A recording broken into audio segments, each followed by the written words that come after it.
आजच्या व्हिडिओमध्ये आपण शिकलो सिंगल क्रोशे स्टिच कसा बनवायचा। आज आपण शिकणार आहोत हाफ डबल क्रोशे स्टिच बनवायचा तर बघा इथे चेन आपण बनवली आहे। एकदा यान लपेटून घ्यायचं आणि इथे इन्सर्ट करायचं, यान असं काढून घ्यायचं। आता आपले 1 2 3 यान्स आपले हुकवर आहेत।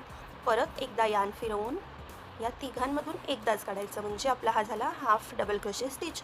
परत बघा फिरवून आपल्या चेनमध्ये इन्सर्ट करायची, हुक अशी काढून घ्यायची। 1 2 3 यान आपल्या हुकवर आहेत, यान फिरवून एकदाच काढून घ्यायचं, म्हणजे आपला हाफ डबल क्रोशे स्टिच इथे रेडी झाला आहे। तर बघा आजच्या व्हिडिओमध्ये आपण शिकलो हाफ डबल क्रोशे स्टिच कसा बनवायचा। तर डिटेल व्हिडिओची लिंक डिस्क्रिप्शन बॉक्समध्ये दिलेली आहे, तिथून तुम्ही अगदी बेसिकपासून ॲडव्हान्स लेवलपर्यंतचे क्रोशे शिकू शकता।